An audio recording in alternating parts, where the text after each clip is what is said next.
Hey, thank you all for attending. I see you're all coming on live at this point. We're going to start probably a little bit, maybe 6:01, 6:02 to give people a chance to come on. This is Kendall Flint. If you have any issues or problems connecting or any problems hearing something or seeing the screen, please use the question and answer box. That's if you look to the right, you'll have a little box there that'll help you out. We'll be explaining how to use all these other pieces in just a little bit. So thank you for taking time to be with us tonight. And you are in the right meeting. We'll be starting shortly.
Again, welcome. I see a number of other folks coming online. You are in the right place. We will be starting a little bit after 6 to give everyone an opportunity to get set up and make sure that you see everything. You should be seeing a screen that says Virtual Public Workshop, Canyon Del Rey segment, and the FORTAG logo. If you have any challenges with that, there's a questions box, and you can send us a question or any other issue that you might have. You can also let's see here. I think you should be okay with that. So you can check in with that, or you can also send us emails via the project website. Veronica, will you please post the project website again, just so people have that handy in the chat for all to see?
Evening, folks. I know it's 6 o'clock. We're going to give it just a couple more minutes, probably to like 6:02, in case other folks need to join us. And then we'll be starting the workshop after that. Thank you so much.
Okay, I want to be respectful of everybody's time tonight. So it looks like we've got the majority of folks in, and if we get a few stragglers, of course, we'll be able to bring them in as well. But Mike, I'd like to have you open this up and start our meeting.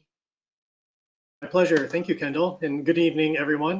My name is Mike Zeller. I'm a Principal Transportation Planner with the Transportation Agency for Monterey County, and I'm the project manager for the Canyon Del Rey segment of the Fort Ord Regional Trail and Greenway project. And I'm really happy to be here tonight with our team to share with you an update on the project, but more importantly, to hear from you, to hear your comments and questions about the project. Really appreciate everybody taking time out of your evening to join with us tonight and to share your thoughts about this project. The Transportation Agency is really excited to be starting this first segment of the Fort Ord Regional Trail and Greenway project. The overall project is planned as over 24 miles of regional trails connecting communities around the former Fort Ord. And this is a priority regional project for our agency. It was included in our local Measure X transportation safety and investment plan, which was approved by over 2/3 of Monterey County voters in 2016. And so with this project, what we're really hoping to do is to provide safe access to schools, to open spaces, and to help get people out of their cars with a healthy alternative to driving. Just to give a bit of a background, I'm sure many of you are already aware that this project, the Fort Ord Regional Trail and Greenway, it's the vision of Fred Watson and Scott Waltz, two CSUMB professors, and we'll be hearing from Fred tonight. And this vision was for a regional paved multi-use trail, something that was open and accessible to all users. So something where you could easily see a family with a stroller as well as someone in a wheelchair, along with bicyclists and pedestrians. So we have what we have up on the screen right now is the agenda for tonight. So just to give you kind of a quick overview, we'll do some introductions of the project team along with the panelists that we have tonight. Kendall will do some housekeeping items for using GoToMeeting and how to submit your questions. We'll have an overview of the project, where we were, where we're at right now, how we got here. We did have some focus groups leading up to this meeting tonight where we did receive some feedback from community members, so we'll be able to share what we heard from those meetings, as well as some of the updates that we had made to the project based on that feedback. Go over some FAQs, some frequently asked questions. We have been receiving questions on our social pinpoint website leading up to tonight. A lot of common questions we have been getting, so I want to be able to go over those. And then where do we go from here? Where are the next steps as we move forward through this project? So that seems like a lot. We're going to move through it quickly because we really want to save the balance of time for questions and answers, so to be able to hear from you. So if we can move to the next slide, please. So as I mentioned, the project lead for this segment is the Transportation Agency for Monterey County, working with our partners, the City of Del Rey Oaks, the Monterey Peninsula Regional Parks District, City of Seaside, as well as the City of Monterey. Our project team for developing the final design for this segment is GHD. It's the lead for the engineering, as well as DKS on the outreach. And then, as well as I mentioned, Fred Watson and Scott Waltz, the founders for the Fort Ord Regional Trail and Greenway project. So tonight for our panelists, we have that on the next slide. You see myself, we have Lindsay Van Paris from GHD. She's the lead for the engineering team. Jeff Hoyne, the city manager for Del Rey Oaks. We'll also be hearing from Kendall Flint from DKS, and Fred Watson, one of the co-founders for FORTAG. And I believe with that, I'll be turning it over to Kendall. So just like I said, really excited to have everybody here tonight and looking forward to the discussion. Thanks so much, Mike. First thing we're going to do is kind of go through a couple of things. We want to know how you got here tonight. So I've got a couple of questions for you, and this is just for us to figure out how things went in general in terms of the outreach. So you should see a poll in front of you, and we're asking you to just click, where do you live? Del Rey Oaks, Seaside, Monterey, Marina, or elsewhere. And if you can all click in on that, that would be awesome. We're going to be sharing this information, by the way, and I'm monitoring the question and answer section. So we'll be posting those following the workshop, as well as all the questions that were asked, a full list of attendees. So everything was super transparent. So closing the poll. Not surprisingly, I'm going to share the results. We've got a lot of folks from Delray Oaks. We also have folks from Seaside, Marina, Monterey, and other parts of the county, and that's largely because this is in fact a regional project. So super excited for all of us to spend time with us tonight. Next question we're going to ask is basically, how did you hear about the meeting? Social media, word of mouth, council, public meeting, email blast, or other? And if you could answer that for us, we would certainly appreciate it. And thank you so much for your participation. Let's see, we're collecting responses.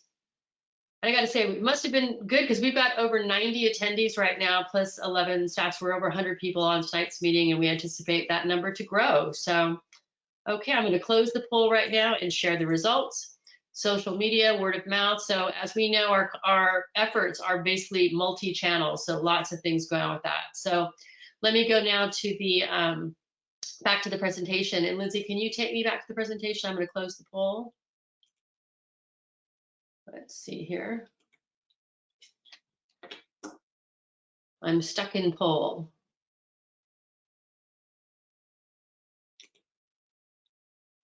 Poll closed. Lindsay, can you share your screen again? We're all learning how fun this is in the new web universe. So I'm going, there we go.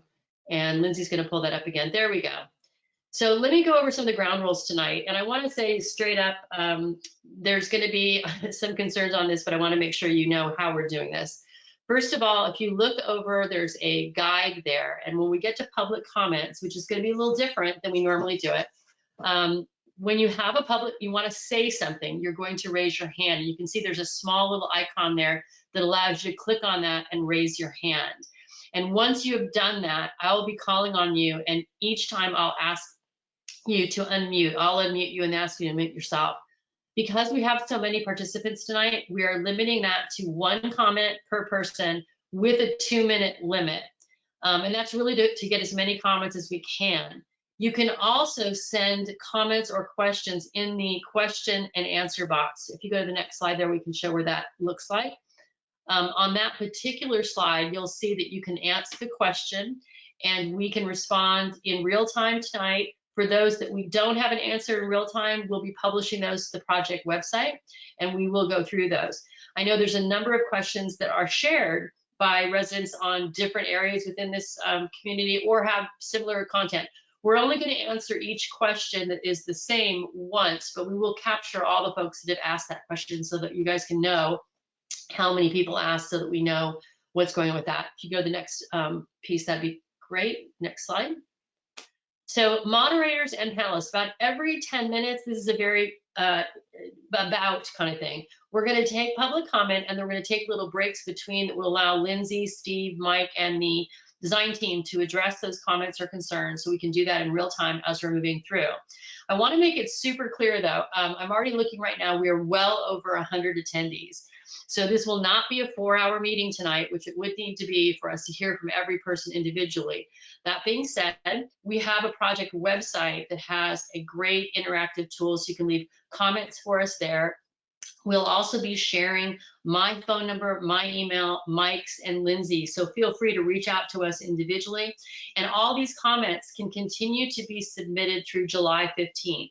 All comments will be made public and part of the record so everyone can see those. And at the point that this project comes back before the Delray Oaks City Council, we'll make sure that they have them too. So again, if you don't get in tonight, do not take heart. There's still opportunities for you to share your thoughts later. And with that, I'm going to turn it over to Lindsay to, I think that was my last slide, right? Yeah. To walk us through this evening's progress. Wonderful. Thank you, Kendall.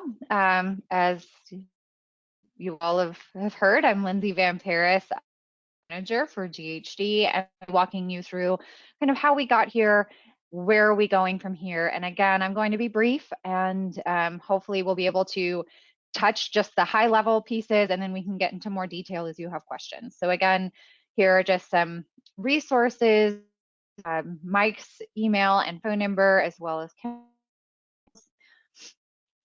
And as we move forward, we are focusing just on the Canyon Del Rey segment, and I will walk through exactly what that segment is here in a few meetings or minutes, but I wanted to touch on the meeting purpose first. So today's meeting purpose is, again, to provide clarity on Canyon Del Rey segment and also suggestions and feedback. So we want to hear from you on how we can make this alignment the best that it can be, and what your concerns are, and more importantly, how we can address them.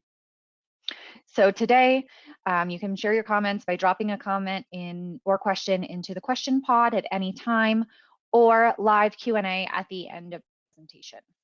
And anytime you can go to our Social Pinpoint Project website, which I'll be showing with you a little bit later. And we've seen many comments in already, so thank you for that. Or Mike. And again, these slides will be made available to you after. So if you miss anything, don't worry, it'll be made available. So about the project. So the regional FORTAG project, and FORTAG is as Mike said, a very long 25-mile project that has various loops through Marina, around CSUMB, Seaside, Delray Oaks, and more. And what we're talking about today and what we're focusing on today is the Canyon Del Rey segment. So this segment is going to start at North Fremont Street and go along SR 218 by Safeway, and then head down into and through Work Memorial Park, giving folks an opportunity to interact with the park and interact with nature. Then from there, we will go along Angeles Way, and you'll notice that the line here is dashed rather than the solid line, and that is for a reason, which I'll get into those details in a few minutes. Then we go through Delray Park, under 218, through Frog Pond up to Carlton. Then from Carlton, we head to Plumas. And from Plumas, we end at Noche Buena near Delray Woods Elementary School. So how did we get here? It's been a long journey, and a special thank you to FORTAG, Scott Waltz, and Fred Watson for your dedication to getting this project where it is today. In 1997, the Fort Ord Reuse Plan was released, and we heard at that time, connect bikes and pedestrians to open space. In 2013, FORTAG was established. In 2016, Measure X was approved, and this was a community-supported ballot measure, which also included the FORTAG project within that ballot measure. In 2017, the environmental clearance began, where there was an in-depth alignment analysis. Different alternatives were studied, like going along Highway 218, going up different streets in different areas. That was released in a draft environmental impact report in 2019. There was a public hearing and a public comment period specifically related to that document. And then in 2020, the certified final EIR was adopted, and there was an approved FORTAG master agreement, and which essentially approved of the FORTAG alignment that we are showing you here today, with a few minor adjustments that have been made. So here we have public outreach that has taken on for the entire duration of the project. Now we get into the Canyon Del Rey, or CDR, segment timeline. In 2019, the ATP grant was secured for the CDR segment. Public presentations were held and support gathered. Then in 2020, 30% design was completed for the CDR segment, where it underwent alignment refinement. So that just means going in and tweaking the alignment based on topography and things like that. And then in 2021, we're kicking off the CDR segment final design phase. And we are not at final design, we are only at preliminary design, and we're here before we dive into that real final design to make sure we are getting all of your comments incorporated to the maximum extent that we can.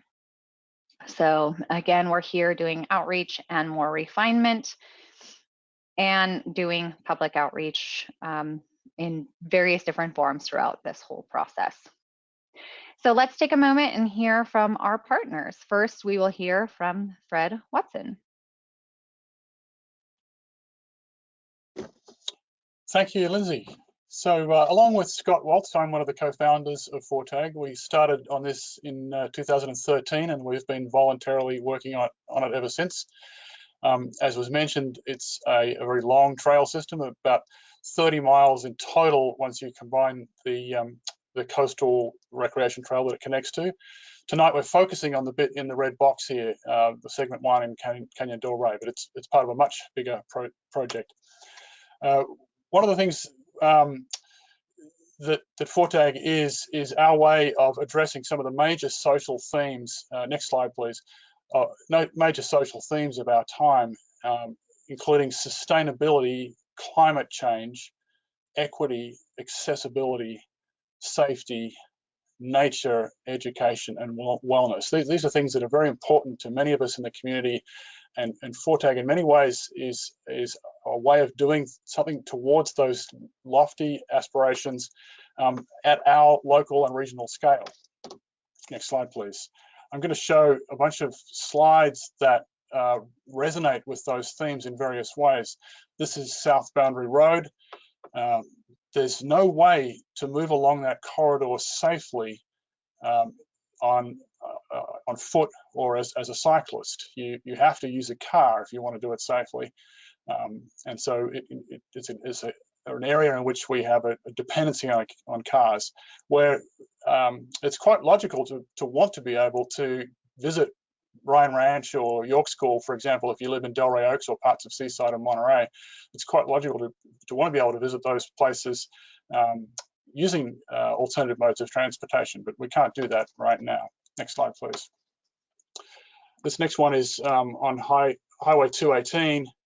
Imagine a situation, let's say you lived somewhere near City Hall in Delray Oaks and you wanted to head down to the Safeway area, maybe get a loaf of bread, and you thought, maybe I'll take my elderly relative with me and we can enjoy the walk and get that relative out of the house with some exercise.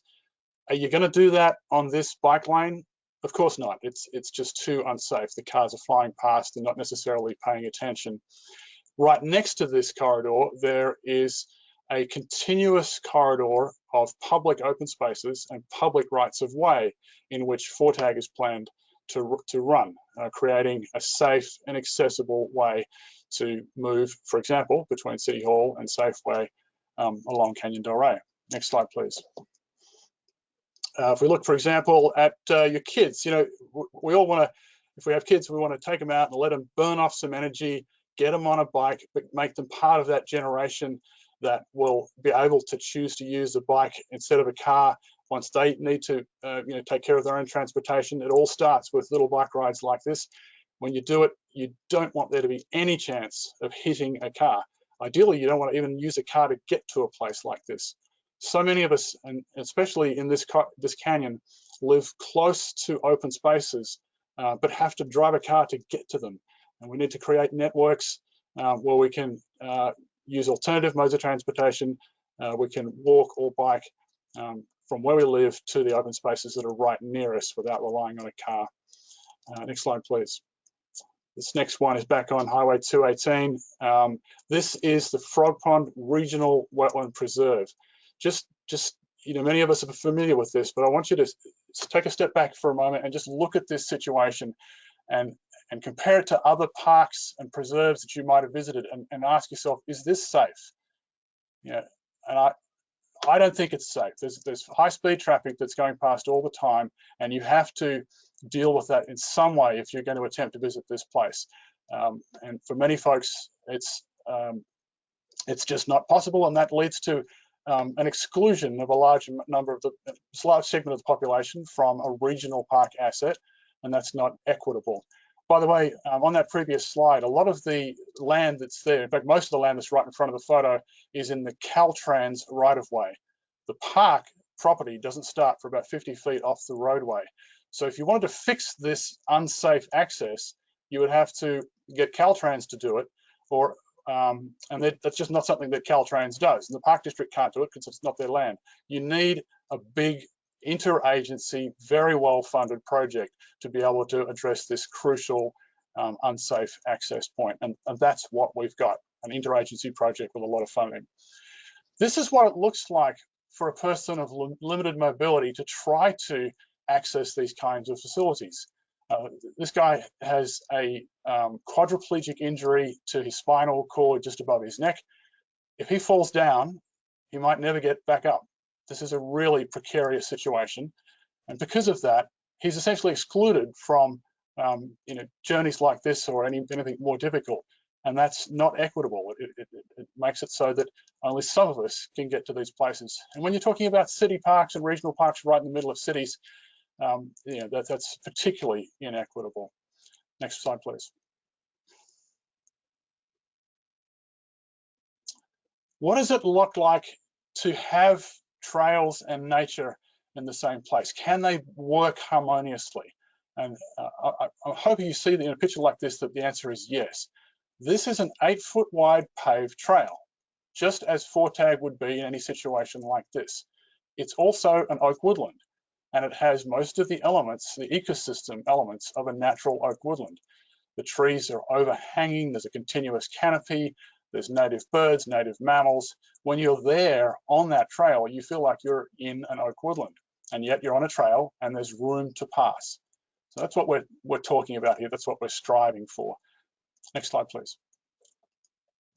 Delray Oaks in particular has hundreds of acres of open space that's not yet accessible really to anybody. There's about 300 acres that's not even accessible by car. There's no trespassing signs on it. If we don't do anything, then we're just sitting around waiting for a big development project to come along, and we'll find ourselves shoehorning in the pedestrian connections and the bike connections sort of backwards into the specific plan of the project, and asking the developer to fix some of these regional active transportation connection problems that we were unable to fix. And that's just nearly impossible. If we get out in front of this and create the active transportation network within this community before these projects come along, then they have to work with it. They have to integrate this forward thinking into whatever projects come along. And in the meantime, you've got this environment where more and more people can connect to all sorts of different places in Delray Oaks, not just Delray Park or Frog Pond, but the area up near South Boundary Road or the eastern side of Frog Pond on the other side of General Jim Moore or Work Memorial Park.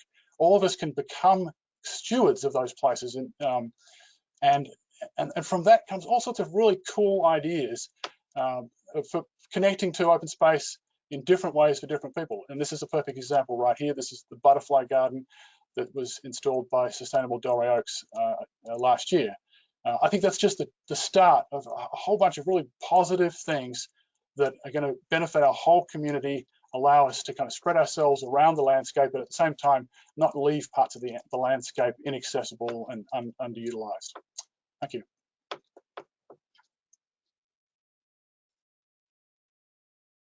Thank you, Fred. And with that, we'll turn it over to Jeff.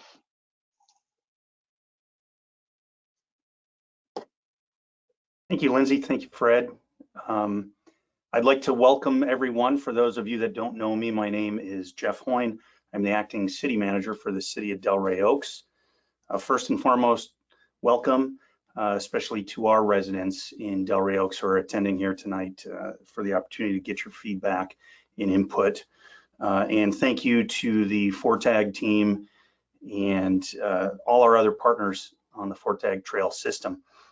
Of course, as has been said, the purpose of this workshop is to not only present information, but probably more importantly, be ready to listen and receive your input, and to do as much as we can with your input to address any issues and mitigate any problems that the FORTAG trail could possibly have in negative inputs in our neighborhoods and for our city. First and foremost, the city supports the FORTAG project, and we're excited to be a regional partner in this. This is a regional trail system, and we want to help FORTAG realize that vision so that someday we can use that regional system and be connected to so much more beyond our backyards here in the city of Delray Oaks. The immediate impact of this trail on Delray Oaks is it's going to provide more options for safe, non-vehicular, family-friendly access to our neighborhoods, our parks and open spaces, and shopping opportunities for a lot of our residents who may want to use alternative modes of transportation, say down to Safeway or the greater Fremont shopping area. And additionally, as Fred pointed out, it'll allow for greater access for those with mobility issues. Being very familiar with the Frog Pond, it is a very rustic park, and there are very limited access points for those with those mobility issues. We hope that this trail will be successful, will be welcomed by our community, and will be an asset for generations to come here in Delray Oaks and regionally. And I think finally, I'd like to comment on public safety.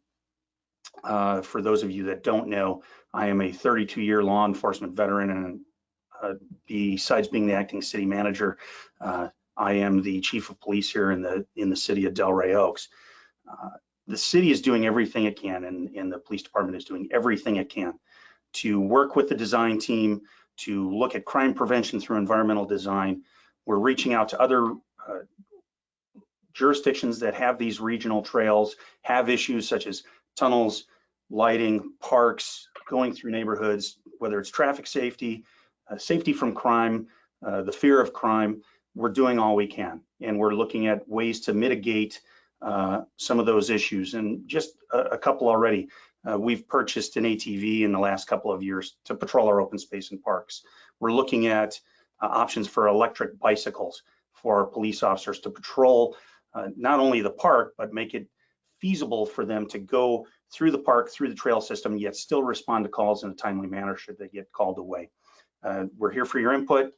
We're going to listen and try and mitigate and solve problems as well as we can with our other partners here. Lindsay, thank you very much for inviting us and having the city represented here tonight. You're welcome, and thank you for taking the time to join us. So with that, I'm going to go into a little bit more detail about this segment in general. And you'll see three types of trails along this segment. And it's due to the different constraints that we have along the various portions of the alignment. So the first one, you'll see a trail alongside the roadway. So you'll have the roadway, a buffer like you see here with the trees, if there's room, and then the trail.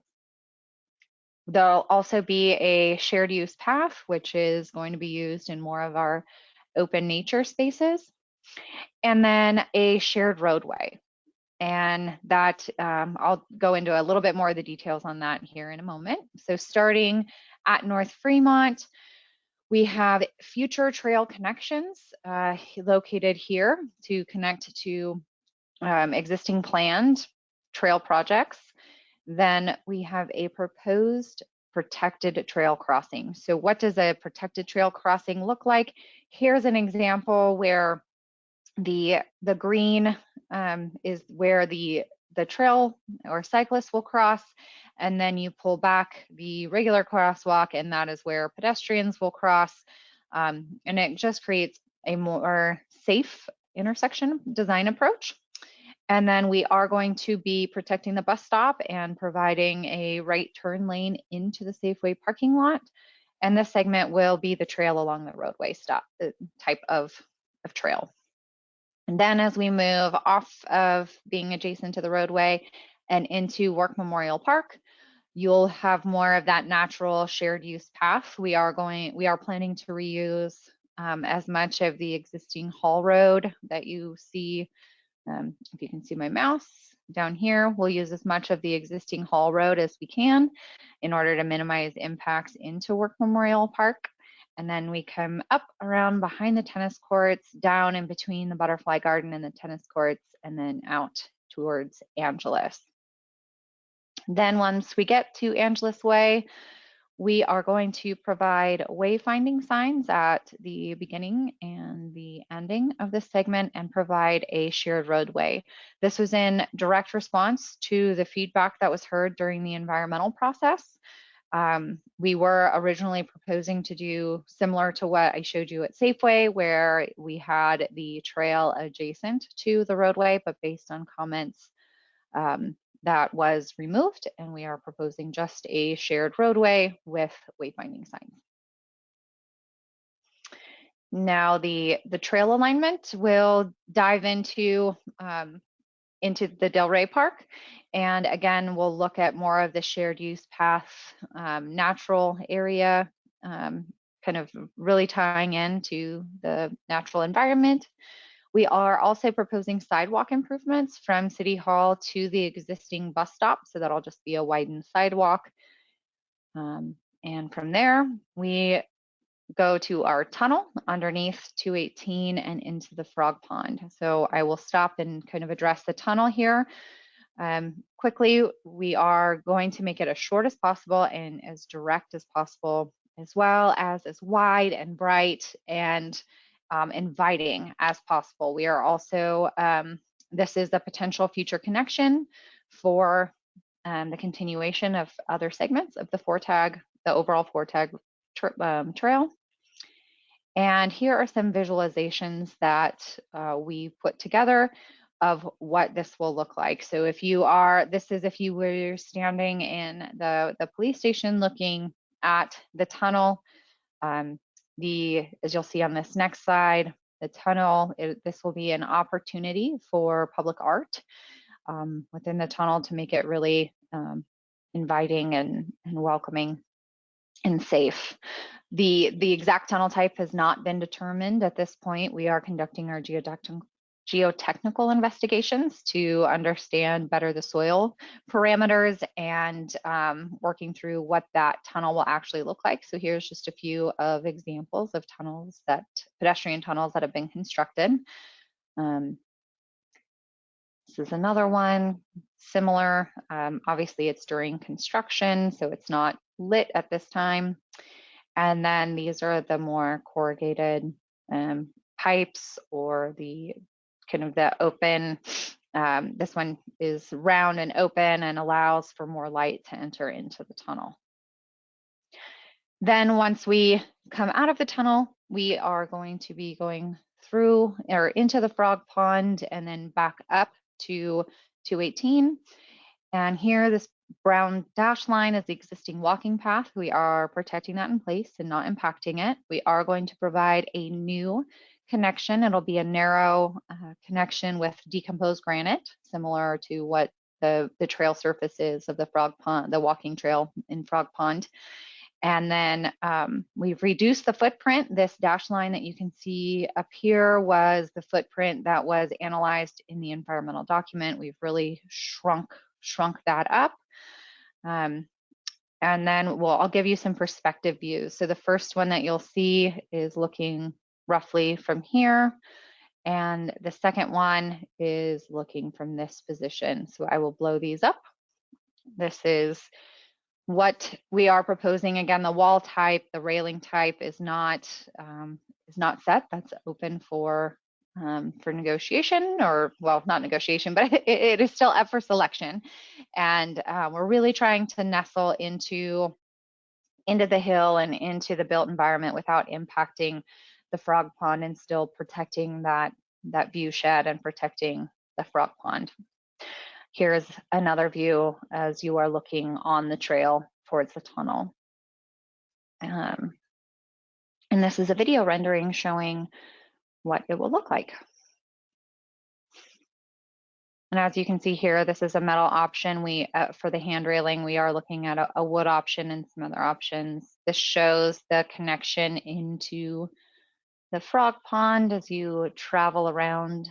You can see on the left side, the existing walkway still in there. We have removed some trees just for the visualization, so you can see what it'll look like, but we won't necessarily, we'll try to protect as many trees in place as we can during the construction.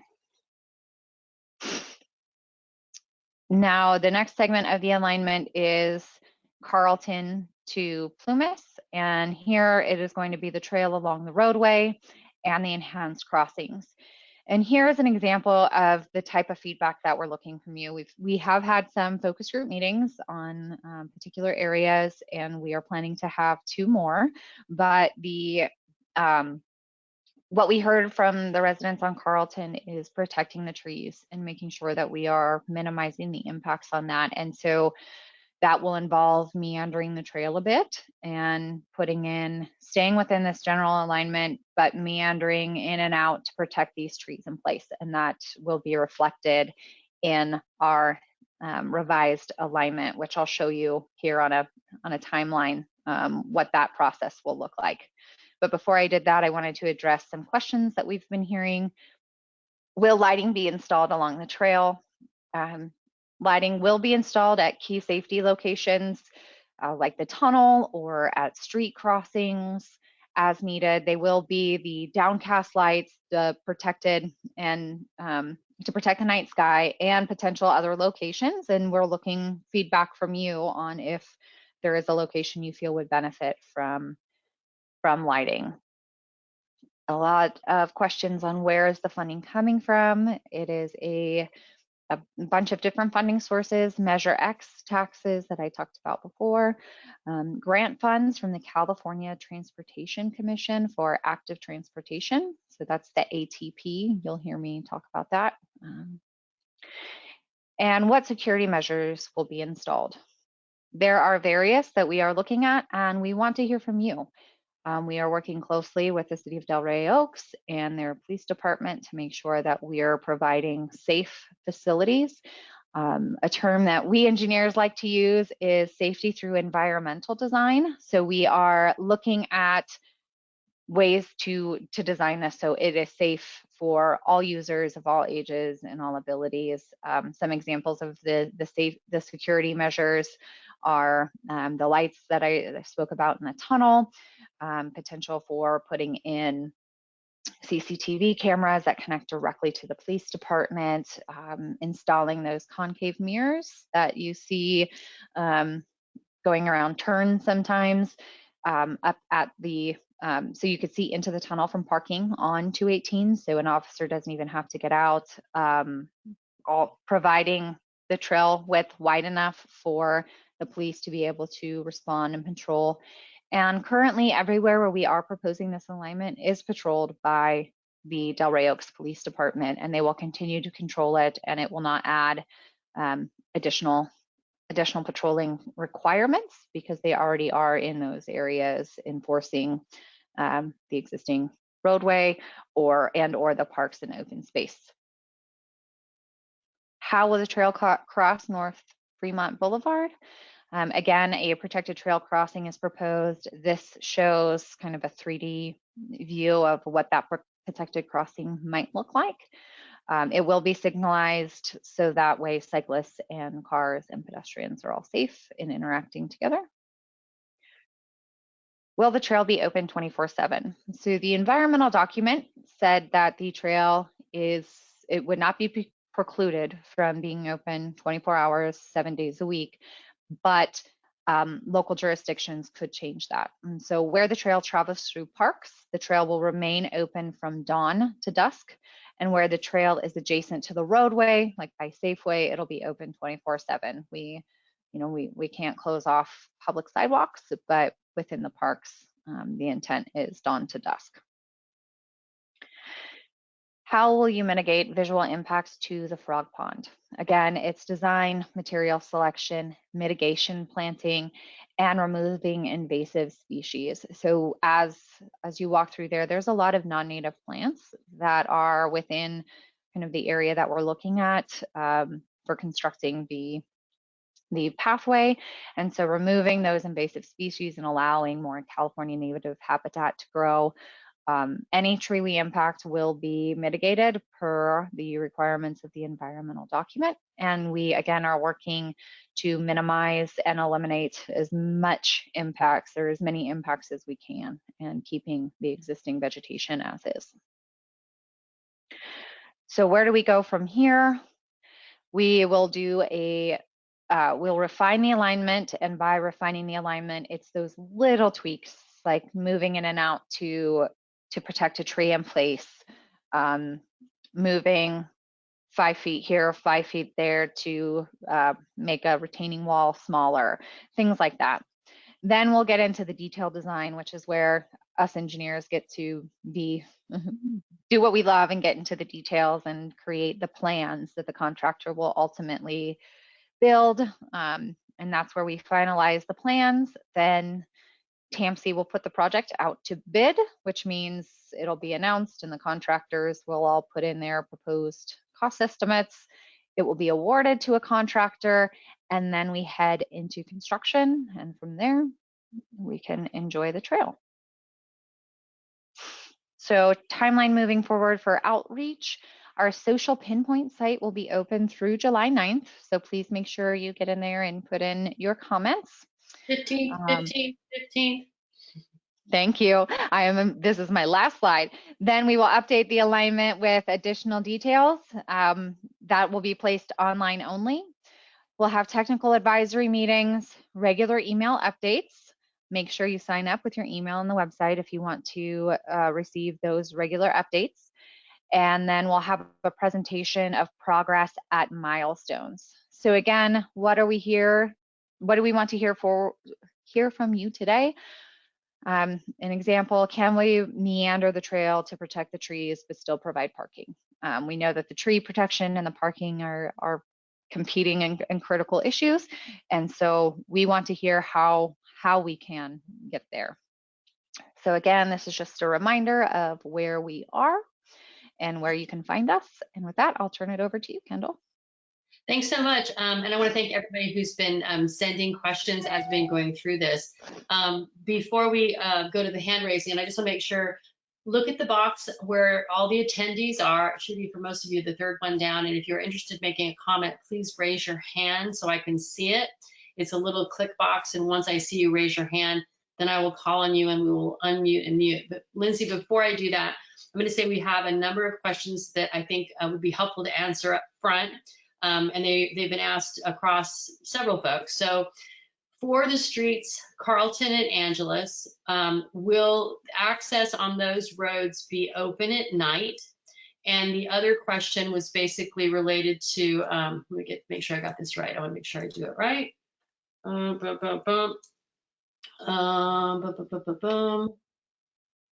What is the width of the trail on the Frog Pond? How wide is that going to be with the impact? And then residents of Angeles Crest, Angeles Way, and others have been asking questions about basically how did it wind up here? Why isn't it on 218? Why isn't there an alternative? And I know you discussed this a little bit, but if you could answer those three, I think that would help us with some of the questions that we have. Sounds great. So I'm here on our social pinpoint site. If you haven't seen it, here are all of your comments. Again, thank you very much. I am going to toggle them off though, so I can zoom in. I figure this is easier than our map. So to address there were a lot of questions there, Kendall. To address the first question, will the trail be open along Angeles and Carlton 24 hours a day? Yes, it's a public road. We can't close off a public road, and we can't tell people that they're not allowed to walk on the sidewalks at night. But it will, for example, the Work Memorial Park, or Angeles is right in between Work Memorial Park and Del Rey Park. Those will be closed. So the city, and Jeff, please correct me if I'm misstating, but from what we've heard from the city is you will still go in, you will still close those gates, and access will be restricted to the park. But if people are walking on the street, you know, it's a public right of way, and we can't prohibit that. The response on the width of the trail, so we are following current design guidelines for bicycle systems, and that means we are held to minimum widths. And so we are providing within the Frog Pond area, we are necking it down as narrow as we can go by requirement, and we are going 8 feet wide with 2-foot shoulders, and then that's on both sides. So essentially 12 feet wide. and we'll neck that down. So it's 10 feet clear between the railings, and that's why you need that 2 feet, is to have those railings. Okay, one other question. Oh, sorry, I misstated that. Sorry, Kendall. It's 8 foot. Sorry, 8 foot clear with the railing, so it's a total of 10 foot wide. Okay, and by the way, a lot of this information, just so everyone knows, will also be available on the website when we get up to the different dynamics. We will make that happen. I also wanted to just point out, a lot of folks are concerned about parking that may be removed from trail users, either on Angeles or on Carlton, because we're definitely doing that. What is the impact of that, and what is the plan for the project moving forward? So I will start with, I'll start all my answers starting at North Fremont and moving over. We are not proposing to remove any parking at all for this segment until we get to, we're not proposing to remove any parking at all. We're not impacting parking along Angeles, because we are not putting any improvements at all, and there will not be restrictions for parking.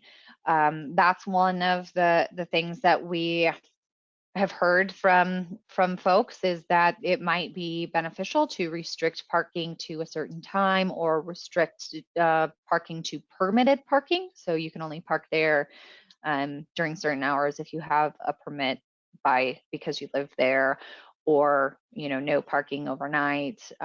There's different ideas that we have heard, and we're taking under consideration, and we're happy to hear those again. And that on this map would be a wonderful place to put that.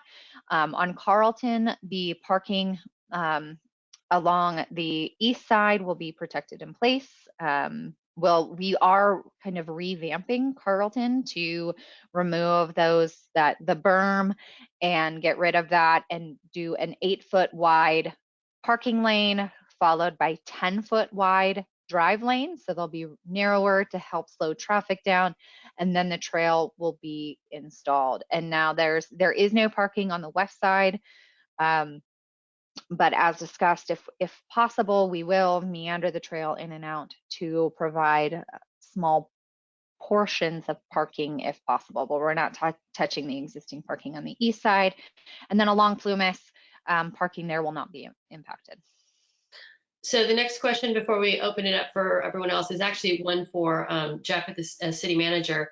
A number of folks have wondered what the city's plan is in terms of ongoing maintenance and operation, the ability to close and open these trails, and what the city's plan is in order to address that. Might you be able to address that question? Absolutely. So after the trail is completed, basically ownership and maintenance responsibilities will transfer over to the city. I had this discussion at our Carlton walkthrough, and the short answer is we will budget possibly some additional dollars. I don't foresee this being a yearly large expense to maintain the trail. We have a very frugal public works budget. You see the condition of our parks currently, how they are, and what Ron does with them on a very limited budget. From time to time, we may have to repair some things. We'll assess it as Ron does the rest of the city when he does his drive-through inspections just about every day, identify those things that need to be fixed, and we will budget for it. We'll also, of course, try to use some funding such as SB1 or Measure X monies in the future to allow us to minimize the cost to the city's budget and capitalize on some of the regional, state, and federal programs that allow for that funding. As far as operationally within the police department, I don't foresee very much extra burden on our police department. We patrol these areas now. We drive up and down Carlton. We go through the parks, and this is actually just a way to make it more convenient for us to patrol those areas, especially through the park, into the frog pond, having our officers have easier access and making it more likely that they're going to get out and look around. So I don't, I've worked in many jurisdictions where there are bike paths, and they were not a driver of high numbers of police calls. Thank you, Jeff. Lindsay, my next question goes to you, which is basically regarding amenities. As we're looking at the map right now, one of the things is amenity suggestions, and there are questions about things like restrooms, water fountains, dog station places. What are the types of amenities we're talking about, and what are you looking for, and what things will and will not be included as part of the trail at this time? I will ask Mike to join in on this response. But in general, the amenity suggestions that we're looking for are, you know, where would you like a hydration station? Where do you think pet waste stations should go? I know we've heard along Plumas that there's littering challenges and already with people walking their dogs in that dirt area, and so those going there might be a great idea. So putting those dog waste stations, restrooms, no, that will not be included in this. Any public restrooms that are available at the parks, that'll be a question for the city. But as far as the FORTAG trail, no. If there's a location where you think it would be really nice to have a bench to be able to look out, bike racks, so you could get off and lock up your bike and enjoy a nice picnic, or want to get off and walk through the frog pond, those types of things is what we are looking for. Mike, did you want to add to that? Thank you, Lindsay. That was yeah, very comprehensive for the types of things that we're looking for. I think one additional thing that we've heard is interpretive signage for different environmental features along the trail. So hearing where you perhaps like some potential for educational opportunities, signage to understand you know, essentially what you're looking at out at Work Memorial Park, the different types of plants and habitat that may be in that area. So that would be some interesting features that we could potentially include as well. So, Mike, I've got a question for you that's coming from John. Why pick the Delray Oaks section as the first leg to take on for this project? Thank you, Kendall. Thank you, John. Essentially, the project, we're looking to build it in different segments as we were able to receive funding for it. So this was the first segment that we were fortunate to receive grant fundings for. Lindsay mentioned that we received an active transportation program grant from the state, about $11 million for this. What we like to try to do is have logical termini for the project so that it has independent utility. So looking at where the starting point and the ending point are for the project, so that it really stands alone on its own, so that it has a lot of value just as the trail itself without those additional connections, and then where we can build off on it.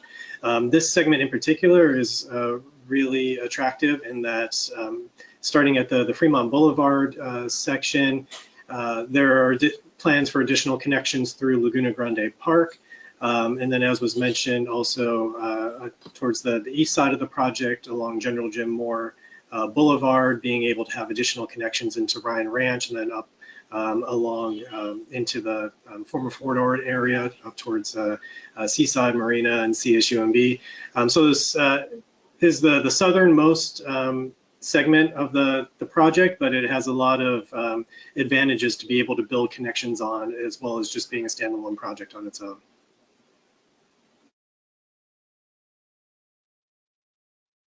Just want to point out, we also got a note, and Mary, I'm not sharing with you, it wasn't a question of the project, but I'm making your question public so that if people do want to connect with you for the paper, they can certainly do that. One question I wanted to go back to Lindsay on, and it's come up several times, which is really the safety factor. And again, if you can reiterate the reason we're doing the tunnel and not on 218 and how that relates to the environmental document, because there's a lot of moving parts that go with it, and we're seeing a number of questions that relate to that. Perhaps you can revisit that. Sounds great. So if you are interested, here on our map, we do have a link to the environmental document. So you can just click here, it'll take you here, and you can go directly to the environmental document. But again, the purpose and need of the project is to provide alternative routes for active modes of transportation. So walking, biking, running, scootering, and to provide something that is safe and has what we call low levels of traffic stress. And as we looked at the various options and the various alignments, and as they were studied and looked at from an environmental impact standpoint, it became clear that SR 218 was not an ideal choice for multiple reasons. It is narrow with narrow shoulders, and so putting in bike lanes and sidewalks on both sides of the roadway would significantly impact the right-of-way and the environment through there. And so if you just particularly next to Work Memorial Park, SR 218 drops off dramatically into the park. And so we would have to go into the park, build really tall retaining walls, and that would defeat the purpose of really connecting with the nature and bringing people into the park. And that's also another reason that the purpose and need is connecting to nature and really getting folks into our parks and access to the frog pond for all users. Right now, to get into the frog pond, you have to walk down the stairs, and not everyone can safely walk downstairs. So providing a safe connection there. Also, crossing 218, I did see a comment saying that it's safe. They feel safe doing it today.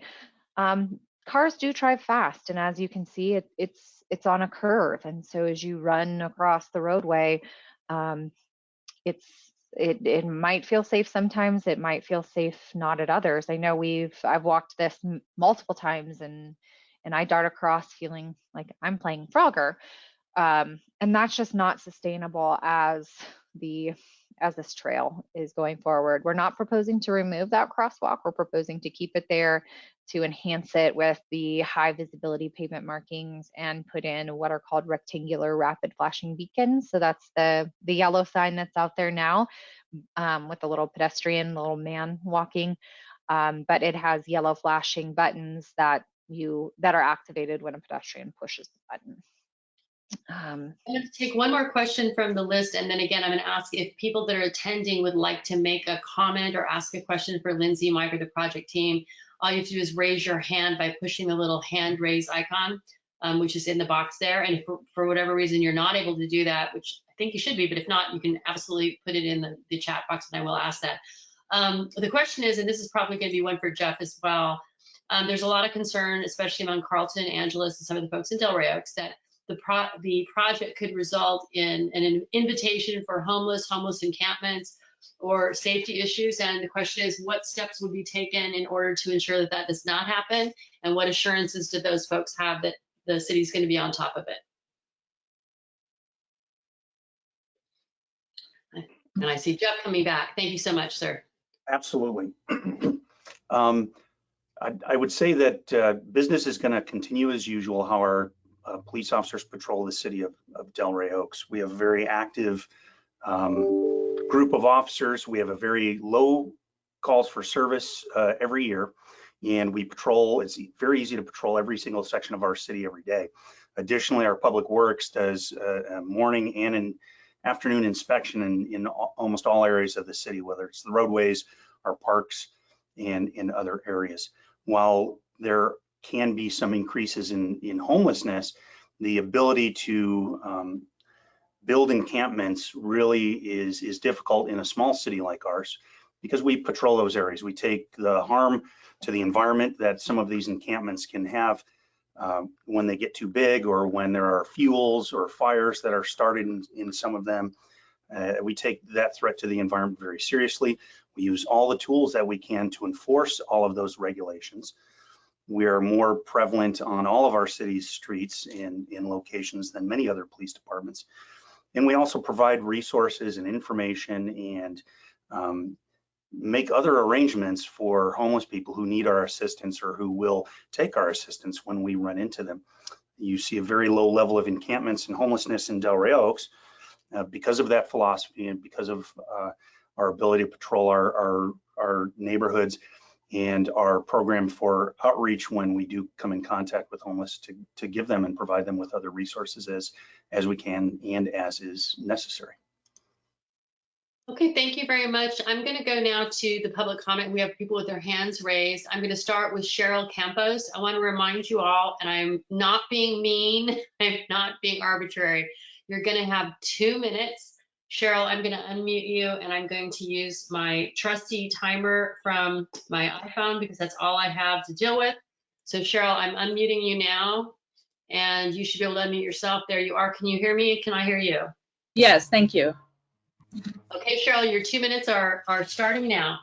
Okay, great. So I'm concerned that this is building a road down Carlton to the Delray Woods School along a path where we have been told by our neighbors that actually have children that are in elementary school don't actually attend. My question to you then is, why in the world build a path down Carlton and Plumas to a place that goes nowhere for kids that will not actually be attending there when we've already got a bike path down our street? And it's just to me, in my mind, excessive building and waste that could be better placed into widening some of the areas that are being stated as not usable because of the narrow access. So my concern is that this piece of the plan is not well thought out, especially since we have FORTAG coming. I live with the frog pond on my back of my house and Carlton Drive on the front of my house.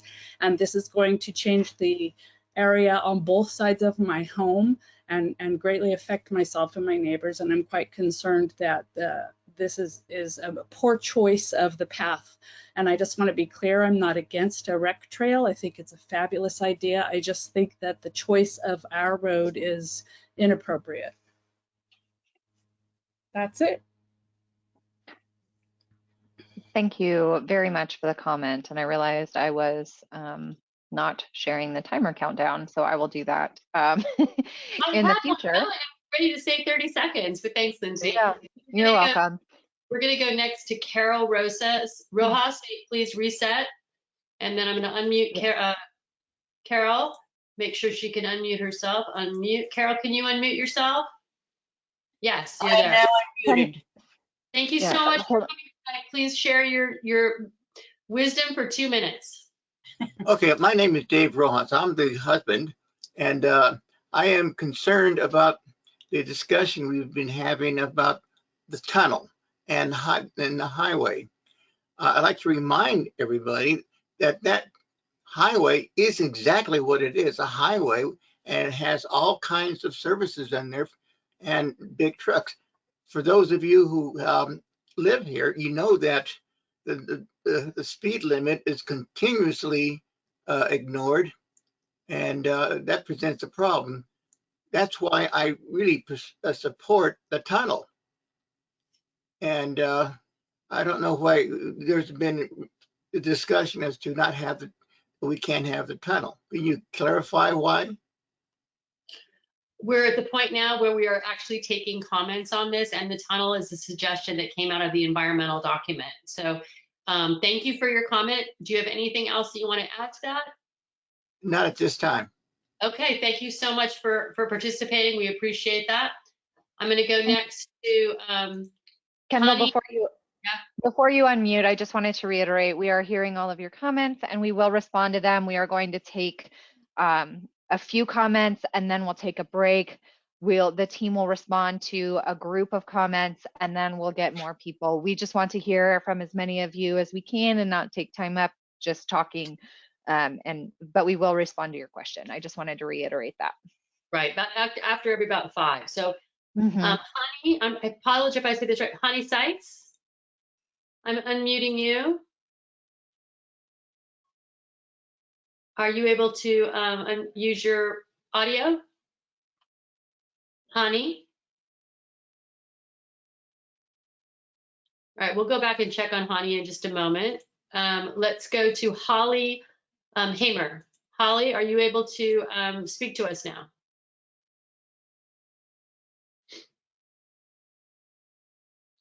I put in the, there you are. Can you hear me now? We can't, isn't that the whole thing we're saying? Can you hear me now, or gosh, you're muted? This is Holly Heimer. Thank you for timing me. My concern is our climate is in crisis, and I don't think that we as humans need to keep chopping down all the trees that are going to save us, you guys, and paving over everything. We have paved over enough of our beautiful city. Can't we find other ways that are more in keeping with environmental stewardship?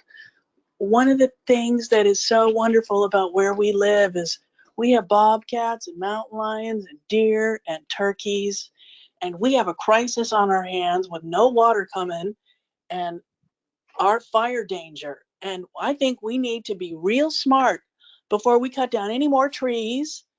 And if the traffic's too fast on Canyon Del Rey Boulevard, I liked it when it was a 2-lane street before it got widened. And I've seen the traffic just increase over the years. We are creating this need of this giant hum of the race to nowhere. And it's time, we have a chance to rethink our community. And it's still small, and it's still beautiful, and it's still green. And I don't want to pave over the frog pond. What about the frogs, you guys? That's a natural, beautiful wetland. And has anybody seen the egret that's there and the cinnamon eels? Thank you so much. It is a jewel on this peninsula, and I vote to not pave it, and I vote to save all the trees, and I vote no tunnel. If anything, thank you. Thank you, everyone, for listening. Appreciate you coming. Thanks for having the meeting. We're going to take 2 more comments, then we're going to take a little break.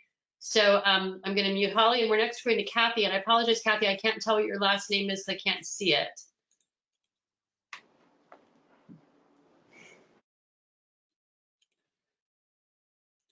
Kathy, are you still with us? Can you hear me? Okay. Hi, I live along Angeles, and I'm going to try to be fast because I could probably talk for about an hour on this. I am vehemently against this project for a multitude of reasons.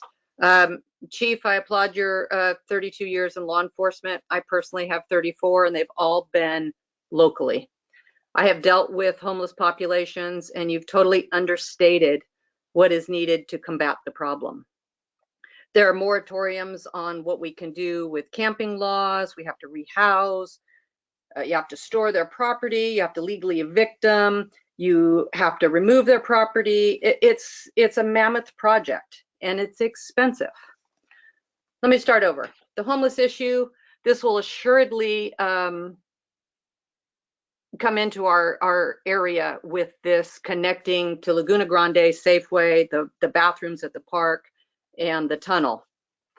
This population will impact our neighborhood negatively. It brings trash, crime, violence, drug paraphernalia, hazardous issues such as human waste, fire hazard with warming fires, drug paraphernalia being left behind. It's a public safety issue.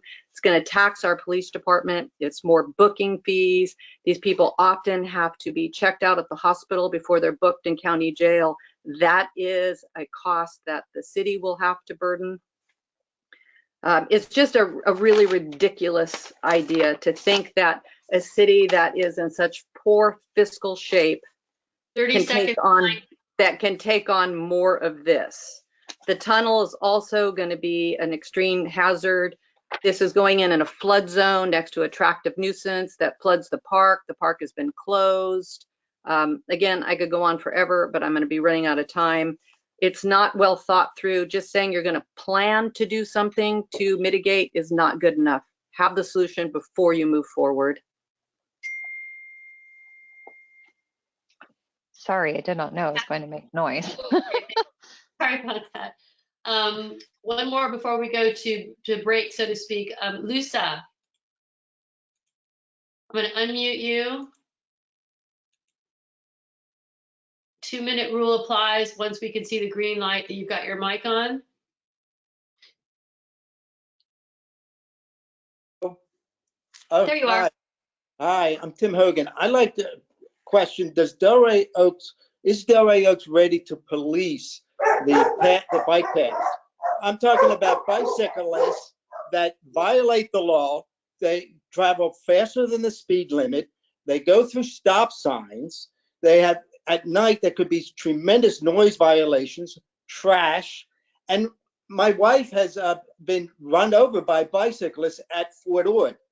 Is Delray Oaks really ready to have police people on these paths 24/7 to ensure the safety of this road? Thank you very much. Thank you so much for your comment. Appreciate that. To mute you, we're going to take a quick break here. Lindsay, Mike, do you want to address the things that we've heard thus far?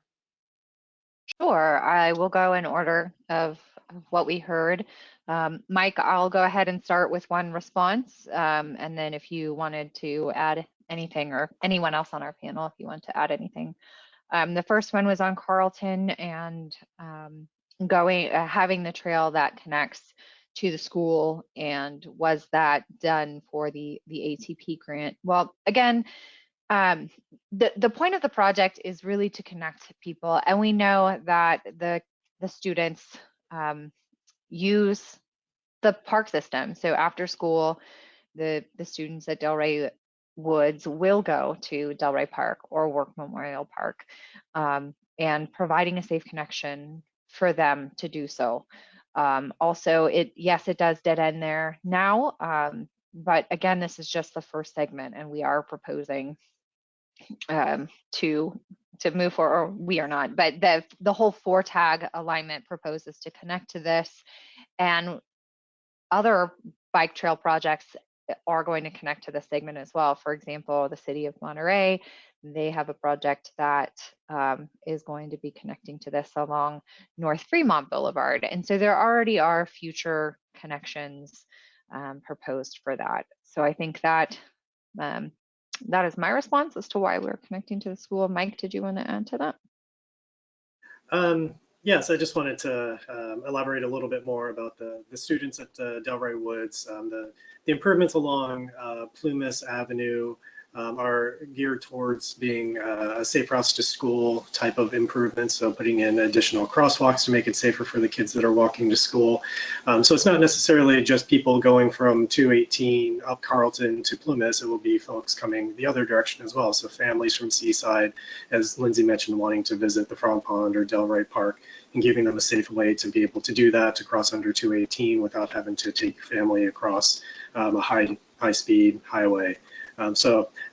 Again, just looking at this more as a regional connection, that there would be families from Seaside that would be using this trail as well, and not necessarily just Delray Oaks residents. So even if the Delray Oaks students don't go to that school, we will have improvements for the students that do, and then we give them opportunities to visit other parts of their region. Okay, I'm going to move on to another 5-6 comments. So we're starting with Nancy Havens. Nancy, I'm unmuting you right now. So I'm trying to unmute you. There we go. I'm unmuting you. There you are. Okay. Have you ever tried to park at the Safeway parking lot where you're proposing the bicyclists go through? Because it's very difficult to park there and back out in any parking space. And there's a lot of pedestrians and a lot of cars. The bicycles added are an additional challenge. I suggest you do that several times before you approve it. Number two, Delray Oaks is a very small community. Why should we be responsible for maintaining all of these trails and wood and metal and asphalt? And who's going to clean up after all of these people using these trails? The citizens of Delray Oaks? You're imposing an extreme expense on us. Cities like Carmel and Monterey have hotel taxes that support the tourists. We don't. And I don't really think it's fair to expect such a small city to support that. So I would appreciate your comments on those items, and especially the homeless camps and the added expense of police to patrol all of this. the cleaning up is just going to be extreme. I would appreciate your response. That's all. Thank you. Nancy, thank you so much for joining us tonight. I'm going to mute you and go to Natalie Zayas. Natalie, I'm unmuting you right now. You'll have 2 minutes. Unmuting. And let's see, Natalie should be joining us any second now. There you go. All right, you can hear me? Yep. Thank you for doing this, for one. I am in support of this and wanted to comment. I think Linda had said something about the other connections in other cities, with the overarching idea of this being a way to get people out into nature instead of causing a lot of problems. I think our homeless problem is a big problem, as we're seeing along Highway 1 with tent cities. So I don't know that this is going to make that worse. I think that that's a larger problem that needs to be worked on in a different venue. But I am in support of this because I think that as we build this network of trails through all of these different cities on the peninsula, we're going to access nature more for people. And it's going to improve property values, which is a really important piece for people living in the area. Thank you. Thank you so much for participating, Natalie. We appreciate your comments. I'm muting you, and next up we're going to go with Bill Ragsdale Croden. Bill, the floor is yours for the next 2 minutes once you unmute. There we go. I think that's me. That's you. I'm going to read a statement from one of my neighbors who unfortunately can't be here tonight. He wants to express his support for the FORTAG trail plan for Delray Oaks. Over 3 years, he's been attending public meetings for this project in which TAMC make repeated changes in response to comments and concerns from the Delray Oaks residents. While it's hard to imagine any project that would ever garner unanimous support within a community, TAMC's efforts have been impressive to be a good partner.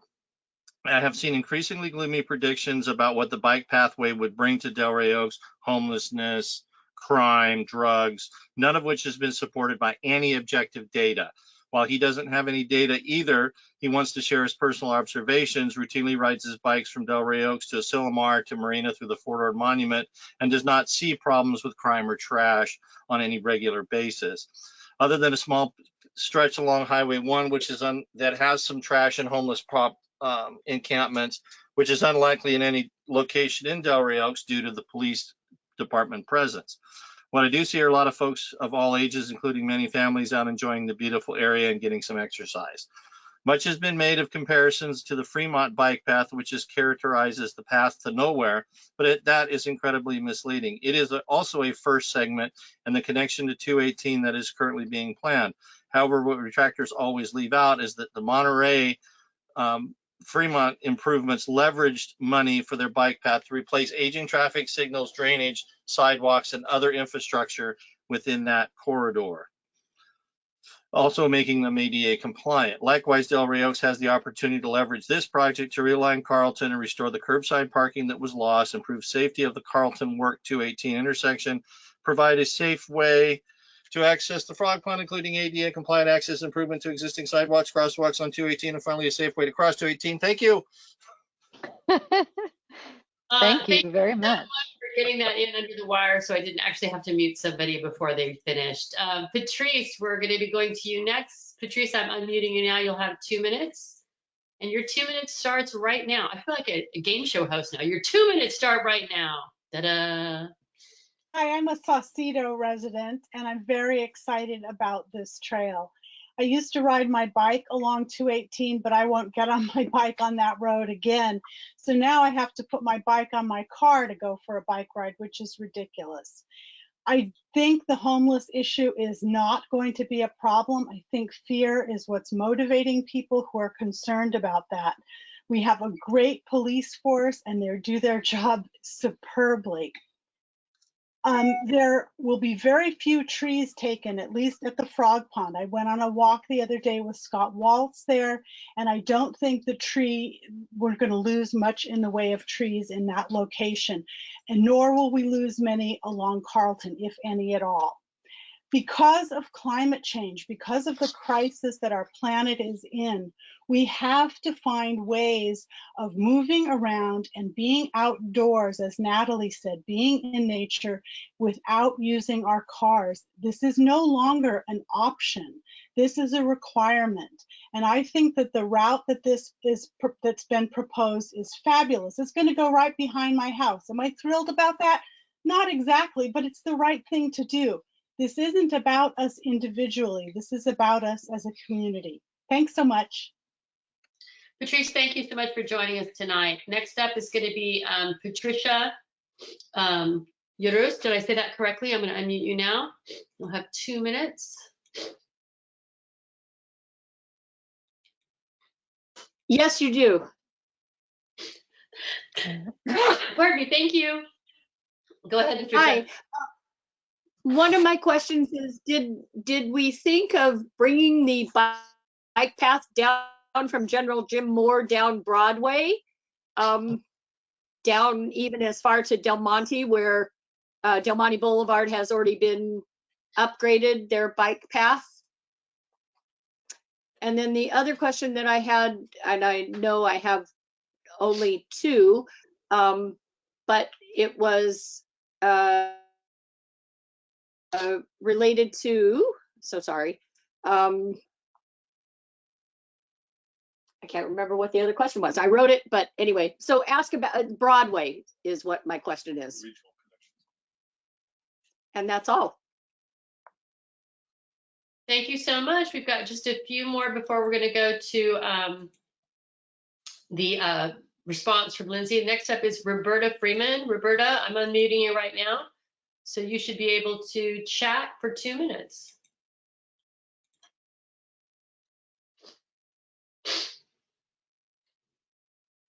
Is everyone able to hear me? Yes. Yeah. Great, thank you. So there were a couple of points that I wanted to address that were made by the FORTAG folks who have been plotting this project for a long time. And just for the record, you know, my name reflects Roberta Freeman, but I am not white and I am not a homeowner in Delray Oaks, even though I do reside here. And so there was a lot of talk about equity, and the way that this path goes through, it doesn't bring people who live in densely populated areas who might be less likely to be getting outdoors. This path doesn't connect them to nature. They would still have to figure out a way to get from their neighborhoods to get to the path to be able to use it, and they're going to drive their cars. So the objective that people are claiming that this is going to help with climate change, I find to be misleading. Also, it's been sold as a commuter trail to Ryan Ranch. This would be a great way to go to work. I know a lot of folks who work in Ryan Ranch, and I don't know a lot of people out there who have the privilege of time and ability to be able to jump on a bike and commute to work. I just don't see that as a feasible thing. Did anybody actually survey the people in Ryan Ranch and ask if this is something they wanted? Also, we've been told time and time again that Caltrans is not somebody that you guys can work with. And I think somebody with that much money and this much manpower should be able to work to slow down a corridor that everyone is concerned about. Why don't all of you address all of the issues on 218? Regarding the school, MPUSD, the majority of their kids, which by the way have declining enrollment, ride the bus to school because these parents have to go to work and they don't have time to ride their bikes or walk their kids to school. That's just not the way the parenting, the family dynamic around here works. Everybody has to commute somewhere to work. And so also, the leave no trace principle, I understand about disabilities, but how much do you try to bend nature before it becomes unnatural? Thank you. Thank you for attending tonight, Roberta. Appreciate your comments. I'm going to ask now Scott Morgan. I'm going to unmute you here, Scott. Give me just a second.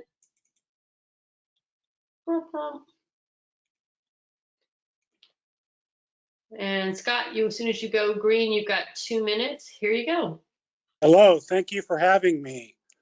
I live right next to the park on Angeles Way, and I can say we all live on quiet, dead-end streets, and we would like to keep it that way. I've personally walked the streets, and I would say the majority of the people are against this path, up, lower, and upper. Laguna Grande is is an example of a homeless encampment, and you want to bring that right through our roads and streets in Delray Oaks. I don't get how we're calling Work Memorial a park. It's nothing down there. It's a flat field in a floodplain. How are we calling that a park? I just don't get it. And the major thing I have a problem with, this path, it's going to gridlock Delray Oaks for years with construction. There's going to be excavators, there's going to be bulldozers, tractors, concrete trucks. It's just going to gridlock our town, and we're not all ready for that. And you can't answer me how long construction will take, and you cannot guarantee me that it's not going to gridlock our town. I'd like to know what Delray Oaks' liability is for accepting this path. And one of the biggest things is we're all concerned about getting kids under a tunnel on 218. Well, you're going to put them right alongside a creek that in the wintertime is like the Little Sur River. How are you going to feel when a little kid falls in a creek and gets washed down to Home Depot? That's a major problem. I just don't understand why we're doing this. And I really think you need to tell the people how long construction is going to take and how long you're going to gridlock the traffic in our small town.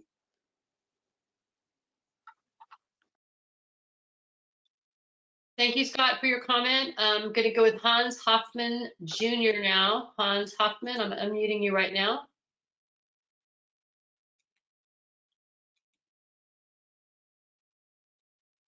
Hello? Yes. Okay.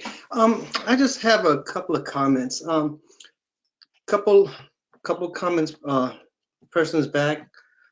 There was a comment made about people can't commute to Ryan Ranch on South Boundary. And at the beginning, one of the city representatives or whatnot talked about how South Boundary is unsafe. Indeed it is.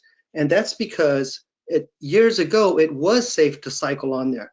When it was repaved several years ago, the center section and very little, if any, of the shoulder was repaved. So now it's basically impossible to ride a bike there without being in the roadway.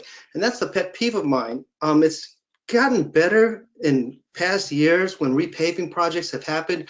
They've done not only the surface where the cars go, but also they've started to go back to the original shoulder and increase, because that's what we need for cyclists and the pedestrian that might want to be up there. So if they want to commute to Ryan Ranch from Delray Oaks, you got to repave that road completely.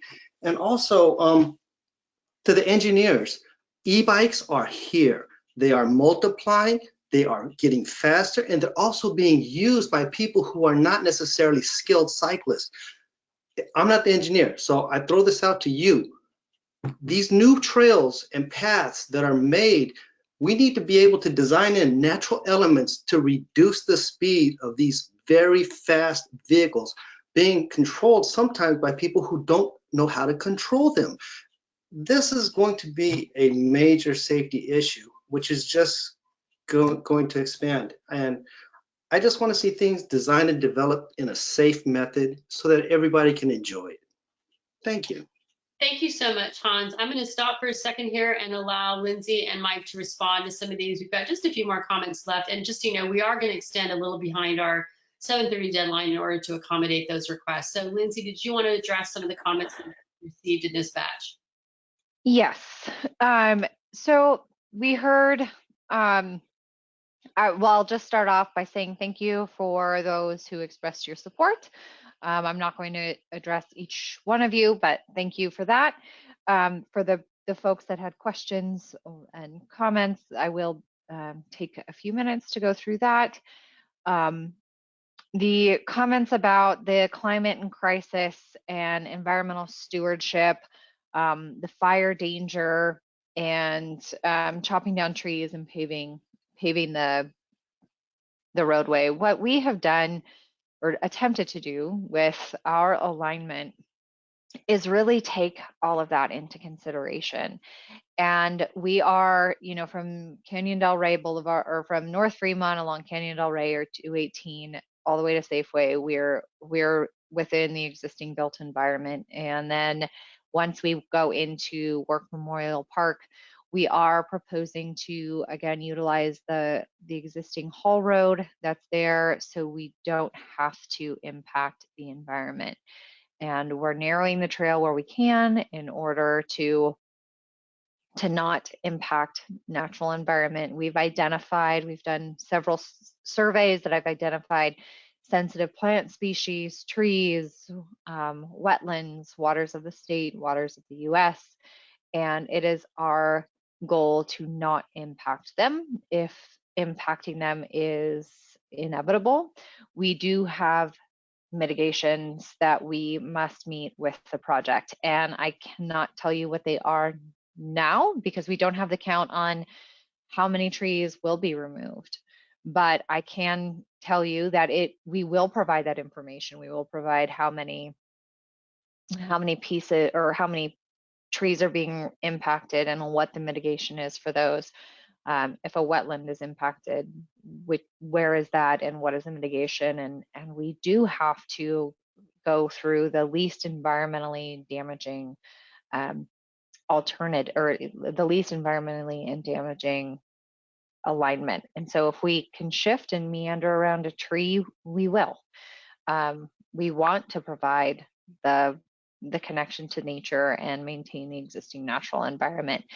And same with Frog Pond. Again, we're nestling into the hill and cutting into the hill so we minimize the impacts to the natural environment. We went out and looked at the existing trees to determine if it would make sense to separate the switchback and provide a space to maintain the vegetation inside, and we opted not to go forward with that because it wound up in more impacts to more trees and more facilities. And so we've really nestled that up and pulled it in and made it as small as possible and as least invasive as possible. So again, a majority of this trail is already within the built environment. Within Delray Park, there was a comment about children falling into the river. Anywhere that there is a potential fall hazard, whether that be up around the tennis courts or through Delray Park, we will look to provide fencing. There's been comments expressed about the bridges and you know, how will we keep people off of the existing bridges? We can put in pedestrian gates for people, residents to open and close themselves, so people aren't accessing that. But there, I'm just rambling through my list. So the working with Caltrans and working along 218. Caltrans is a stakeholder agency in this, and they are at the table with us and in the discussions with us on how we are impacting the Caltrans facility and the work that's being done within the Caltrans facility. And it's, you know, it is a large organization, and there are a lot of things that they need to meet in order to provide safe highway systems. And so reducing the width of 218, it already doesn't meet standard. So there's really no way to reduce the width. In order to provide per the Caltrans Highway Design Manual, we need to provide certain width of lane, certain width of shoulder. And so the opportunity to go in and neck that down or to add in traffic control devices, it's not our decision, and these intersections and these places don't meet the warrants or the design standards that are out there by Caltrans. There are several questions on the homeless issue. Jeff, I believe you addressed that, but if you wanted to address any more of those, I'll turn that over to you. The e-bikes, that is something that was taken into consideration. There's a section in the environmental document regarding e-bikes. I would encourage you to read through that. But yes, agreed. And e-bike or no e-bike, they're speeding from a cyclist is a concern. And so we will provide different speed controls, whether that be meandering trail to force the slowness. That is all things that we're taking into consideration. There was a comment about making some off-system improvements and improvements to roadways outside of the trail system. That's something that the jurisdiction will need to take on. But if that is a challenge that you do see to use of this trail, putting that comment here is, you know, you can click the amenity suggestion or a safety concern or a bicycle comment saying cyclists will be more likely to use this if this road were repaved. Things like that. I think I attempted to answer a majority of those, but Mike or Jeff, if you would like to address others. No. Oh, I can jump in real quick. There was just a couple of things that I wanted to address from the comments that we heard. One was a comment that suggested that it sounded like the trail was going through the Safeway parking lot, which is not the case. It runs along the sidewalk and the roadway outside of the parking lot area. We also heard a question about using General Jim Moore Boulevard in Broadway. There are plans for future connections for the trail at General Jim Moore Boulevard. This alignment for the trail was selected because, as you can see, there's 3 different parks along this alignment. We have Laguna Grande, we have Work Memorial, there's Delray Park, and then the Frog Pond. So, 4 parks in this 1.5 mile stretch of area, a lot of great open space to be able to visit, but not really a way that these were all connected, that somebody could experience and enjoy all these different parks. So the alignment to connect these is one of the reasons why it was selected. It was one of the criteria that was evaluated in the environmental impact report for selecting different alternatives. And then, as I mentioned, there are plans for future connections at General Jim Moore Boulevard, going into Ryan Ranch, as well as heading north towards Seaside Marina and CSUMB. Lindsay, did you also want to address sort of the connection to Fort Ord? Sure. Or if Mike could address the connection to Fort Ord. I wanted to address we did hear the comment or the question on the construction and the disruption to the community during construction, and then also the Angeles portion, and living on a quiet dead-end street. Again, we did remove to address that Angela's comment, we did remove the proposed improvements with the class 1 facility, or sorry, that's an engineering term, the shared, or the trail adjacent to the road. We did remove that from the proposed plan in order to keep the character of the roadway as it is today and only have a shared facility. The street is currently the connection to Delray Park, and so we're not proposing to change that. So the street still will serve as that connection to Delray Park. It will still be that dead-end street. We're not anticipating that this will bring in pelotons of cyclist riders at all hours of the day and night, but we are proposing that we are proposing this in order to just maintain continuity of the trail connection and provide as minimal impacts as possible to that roadway. The construction question, the tunnel is going to be the thing that takes the most amount of time.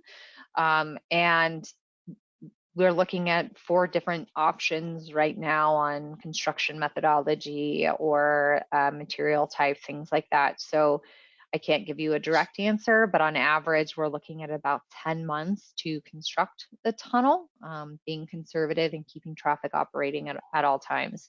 So yes, there will be some noise associated with the construction, but that'll all be done during work hours, and it's not anticipated to disrupt traffic. The contractor's not going to go in and just demolish all of this and then, you know, pave it and then do that. They'll work in pieces and minimize the disruption. And in general, a majority of the construction is outside of the roadway system, except for Carlton and Plumas. But on Plumas, there is plenty of room for the contractor to work without significantly impacting the roadway for a majority of the section. So we do not anticipate significantly long impacts due to construction. There will be some, particularly along Carlton while that construction is happening, but we will maintain access to the roadways and driveways at all times. Just did want to, we have 3 more speakers, and I want to be mindful of everyone's time. So I'd like to get through the next 3 speakers and then allow Lindsay and Mike to do closing comments. So Jan Schreiner, it'll go Jan, Tom, and then Raphael. So Jan, I'm going to unmute you. You have 2 minutes. Hi, good evening. For clarity's sake, I am an elected official in Marina, but I am speaking as a resident. I don't have authorization from a board to make these comments. And I just wanted to mention, I haven't heard, and I know this is probably not the workshop for it, but that recreation trails proximity increases the property value for the property owners. And I know from looking at the nearby dunes promotional brochures, they do mention the proximity to the rec trails. I know my neighbors and I love to take a 30-minute ride to the National Monument. Living within 30 minutes bike ride of a national monument for us is value added. I also ride to my volunteer shift at the aquarium down the rec trail. I'm an avid e-bike rider, and at 63 years old, I love my e-bike pedal assist. I'm not fast. I go about 5 to 8 miles an hour when I'm down in the crowded parts. But when I'm up in what I call the tundra, up by Marina, I might go 12 to 15 miles per hour, 1-5. I have an odometer and I have a speedometer. And I save a gallon of fuel for every 25 miles I ride, which I really greatly appreciate because every gallon of fuel is another 20 pounds of carbon. During the pandemic, bike sales rose. Hotels globally have been adding bike stables. Last time I was at Embassy Suites for a meeting in person, they had a bike stable. Just like people have breakfast bars, some people find that their tourism increases when they offer bikes at the hotels. The airport now in Monterey has some great new flights that I hope to take advantage of their free bike lockers. So these rec trails can be used for a lot of good things. Thanks. I appreciate your comment, and boy, I'm so glad you did make me cut off a council member because that would have been really problematic. But thank you so much for being with us tonight. I'm going to mute you now. I'm going to go to Tom Morgan, and we'll go to Raphael. Tom, I'm unmuting you now. Please, 2 minutes. Yes. Can you hear me? Yep. Thank you. I'm a resident and a voter in Delray Oaks. I'm here to protest this trail coming into Delray Oaks. And I want to preface this by saying I understand the people at FORTAG, you're doing your job. You're doing what you were put there to do. So my message is to the elected officials at Delray Oaks who are listening to this. Do your job. Stop selling this city out. I am one person in one household in scores of households that I'm aware of who are opposed to this project. That's hundreds of voters in a city where elections are decided by a margin of sometimes as small as 2%. I will never vote for someone who sides with this project that will be a permanent blight to our city. Do your job. I am not alone in this opinion. Thank you. Thank you for being with us tonight. I'm going to mute this point. We have one more speaker before we do our wrap up, but that is Raphael Payan. Give me 1 second. Let me get down there. I see another hand went up, Catherine also. Okay, Dr. Payan. Oh, thank you so very much. I'm Rafael Payan. I'm the general manager for the Monterey Peninsula Regional Park District. And I'd like to say that we strongly support this project and find it very favorable to the community and to the region. The Park District has worked closely with TAMC and Delray Oaks, and certainly the FORTAG founders and many of the community members of Delray Oaks and Seaside who will benefit from this. Think of this project as a great opportunity. 2 speakers ago, we were talking about the value added of nature and trails. This improvement allows us to connect Delray Oaks ultimately towards Fort Ord going eastward, but it also allows us to provide a greater point of access for recreation, healthy living, and environmental education towards the Pacific Ocean. It will link us to that.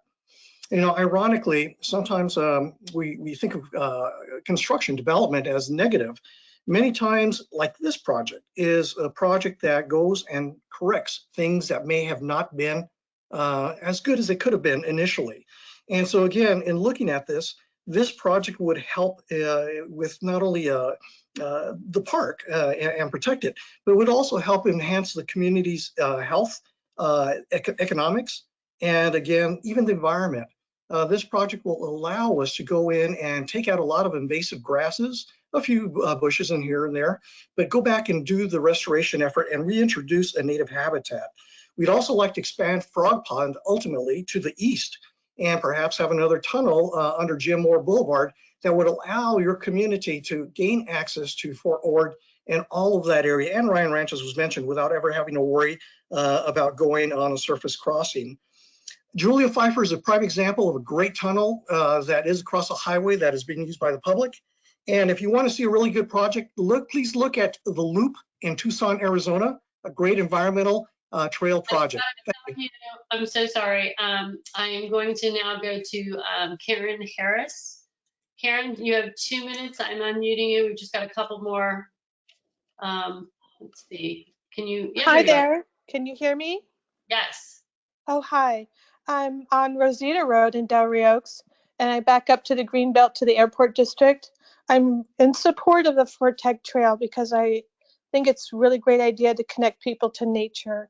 I know that's going to affect some habitat, but being able to connect people, I think, is a good investment. I really appreciate the previous speaker, the executive director of the Park District, supporting the project and how it will benefit the habitats and connecting with and expanding the frog pond.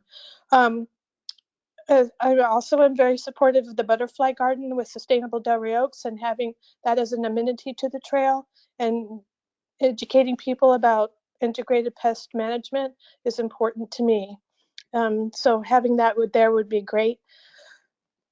I did have some questions, and one of the things was, is there what opportunity to add a sidewalk on Angeles Way to protect the pedestrians? And the other question I have is the southern path along the Frog Pond East go towards Jim Moore floods. So how will the design prevent the FORTAG Trail from being flooded or washed out too?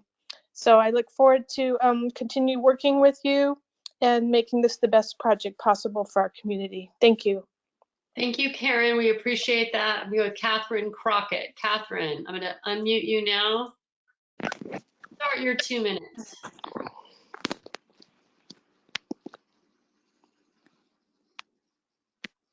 Let's see. Let me make sure I'm muting you.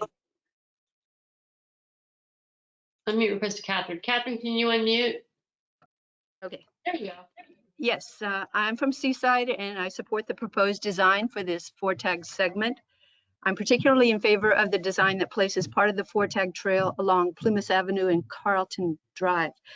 The improvements will provide for safe school routes to the Delray Wood Elementary School. And I do appreciate the level of thoughtful design and the close collaboration on this project between TAMC, the cities, the Regional Park District, and so many other agencies. I also appreciate that the guiding design principles of this project are taking into consideration sustainability, climate change, mitigation, equity, accessibility, safety, and wellness. I'm hearing from those in opposition that this segment would attract a homeless population. Why is that not happening now? There are studies that show that well-maintained recreational areas discourage encampments. So thank you for holding this public forum. Appreciate all the work on this. Thank you so much, Catherine. We've got 2 more comments and then we're going to wrap it up. Going to Diane McDonald. Give me 1 second here to let you. Diane, go ahead and speak your piece. Hi, I am not in favor of this project. I can hear from the people who are in favor of this project do not live along Angeles Way. I actually back up to Angeles Way. You know, I'm all in favor of having access to open spaces. That's a great idea. But who in their right minds runs trails like this through somebody's front yard, right down a residential street? As a matter of fact, it's 3 residential streets, but particularly Angeles Way, because it's a very quiet area. And I see from social media that the people who live up in Laguna Grande have a terrible time with homeless people breaking into their homes, all sorts of things going on. And this just funnels them off into Delray Oaks, which I think is terrible. And I can't see that our property values are going to go up. They're going to go down because crime is going to increase. And I'm just not in favor of this. I think it's a terrible idea. Thank you.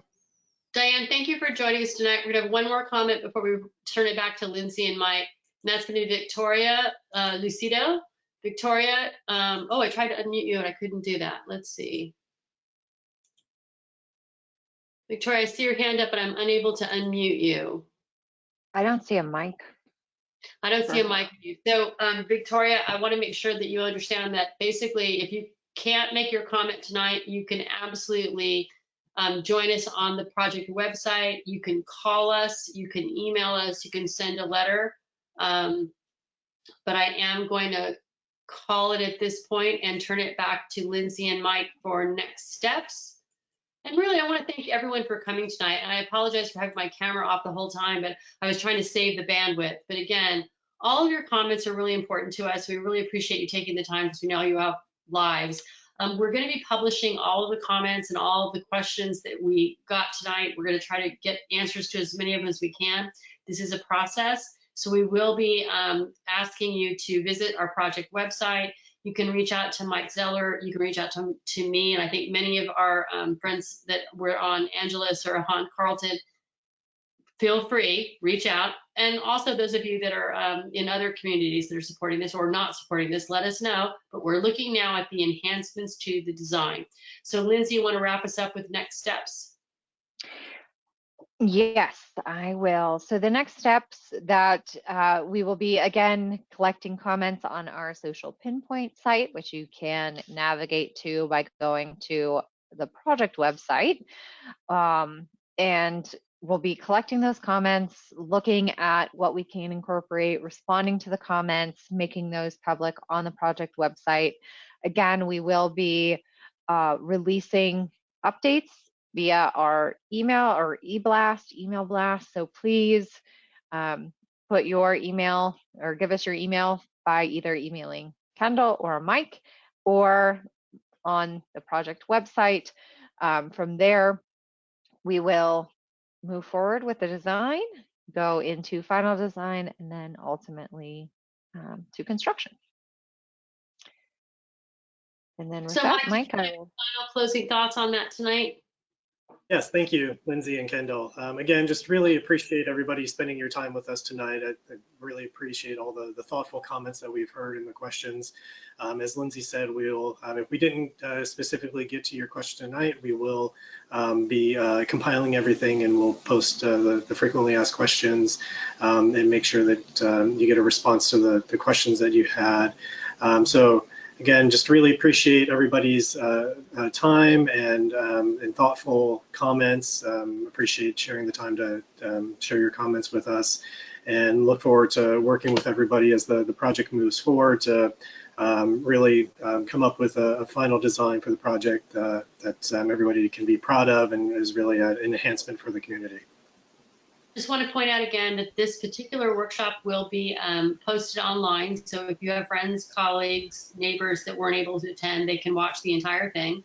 The entire Q&A and chat, all those things we made public, as well as the attendees, although we will delete your email addresses so that they're not made public, because I don't think everybody wants that to happen. But again, we just really want to say thank you. We had over 125 participants tonight, which is great. And we thank you for your time and your interest in this project. And I think all of us are really just interested in building the best project we can with the best outcomes that'll be great for these communities. So thank you so much, and good night.